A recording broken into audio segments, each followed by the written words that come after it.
This is a brief history of Volpa, the first beetleweight robot I ever built. Although not the first robot that I did build, I had only had some limited experience with ant weights, and this would be transitioning from model making to full-on engineering. I was inspired to build a beetleweight in September 2018 after attending the filming of Bugglebox Series 1, and by Christmas I'd settled on a design. Initially designed as an ant weight, the design was based around a vixen and with a 4-wheel drive, because I wanted something with power and control, and would include a top-mounted flipper arm hinged from the front that could also act as a self-righter. By April 2019 I was already beginning the initial assembly of Volpa, which was made from 10mm HDPE sides and bulkheads with 2mm aluminium front and base, though I'd soon swapped the base for polycarbonate to save weight. Everything was cut by a local metal cutting warehouse, though afterwards I would enlist the help of my dad since he had the jigsaw and was willing to do the work himself. Volpa would be powered by 4 25mm 12V motors, and the flipper would be powered by a high torque servo. The plan was to have the robot run by an experimental custom-made speed controller built and supplied by my friends over at Volpa Systems, but after having trouble getting it to work, I would instead settle on 2 BotBits 10A speed controllers instead. We would be ready in time for RoboNerd.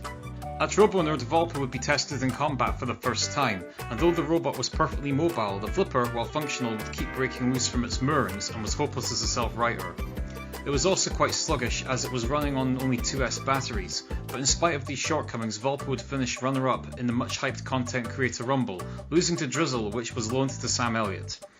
As it was, the flipper was a poor weapon anyway, owing to how shallow the linkage had to be in order to be able to self-right, so I decided just to scrap the flipper and enter Burra as a rambot. I decked Volpa out in heavier polycarbonate and included an optional lance attachment.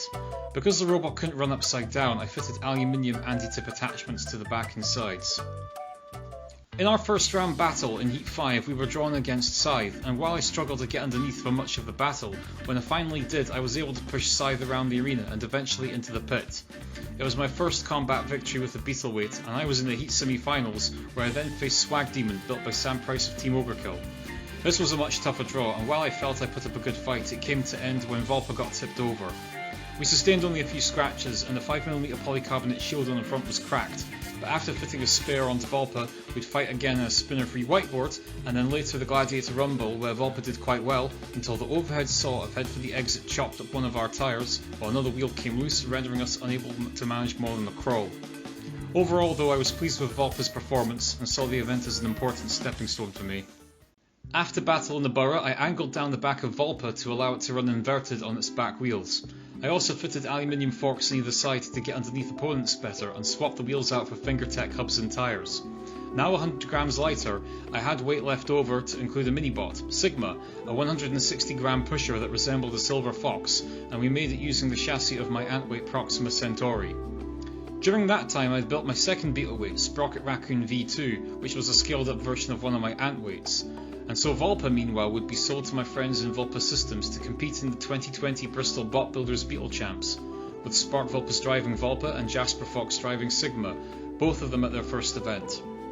In the first round Volpa didn't get to do much as it was flipped over by Lick Energy and spent the rest of the battle upside down until eventually the battery cable severed. In the redemption round against Tosser, both Volpa and Sigma gained some pretty impressive air miles before Volpa was finally counted out after being beached on the edge of the pit, once again upside down.